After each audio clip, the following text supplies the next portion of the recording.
Sobriety is fucking hard, and most people I know don't have their original sobriety date, myself included. Relapse is a very common part of a lot of people's stories. And just because you relapse doesn't mean you're a failure and it doesn't mean you're broken. It just means you're overwhelmed. Right now, it's the holiday season, and that can be one of the hardest times of the year, especially for sobriety, and especially if you're new in sobriety. Routines are out the window, everything is stressful, there's just a lot extra, more than just your day-to-day life. And so it can be one of the hardest times to maintain your sobriety. Welcome to the Sobriety Spin, where I talk about my recovery with the kind of honesty usually reserved for therapy sessions. Today, I'm going to tell you about my holiday relapse. So back in 2019, I left rehab just a few days before Christmas on my wedding anniversary. I'd spent 2 months there processing things, getting better, thinking that I had it all figured out. I thought I'd learned how to live without drinking, but on Christmas Day, I relapsed. Everyone around me was drinking and having fun. My life wasn't magically fixed. And I found a bottle of vodka that I'd hidden before I went away. And that was the perfect recipe. I was sad, I was lonely, I was scared and confused, and I didn't know how to do it. So I drank about it.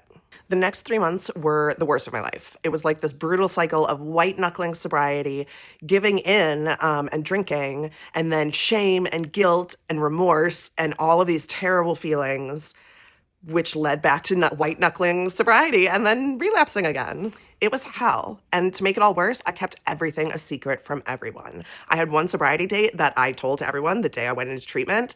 And then in my head, I had one that was continually changing week to week as I would relapse so that I would know when I was sober, even if nobody else did. That secrecy fed my shame, and my shame fed my drinking. And I was trapped in this spiral that I could no longer escape on my own. Eventually, though, I did reach out for help, and I got sober again on April 1st of 2020 when I went back to the same rehab that I'd checked myself out of 3 months before, which felt very shameful and awful. But everyone told me it was brave.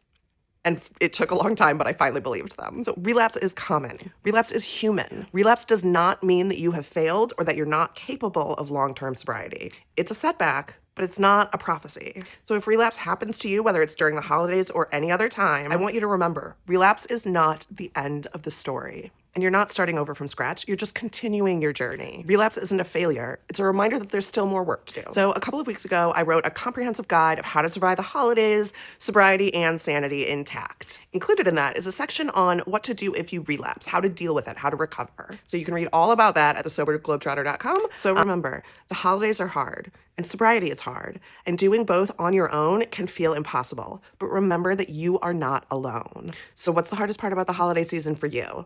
Let me know in the comments, and as always, stay curious, and don't forget the snacks.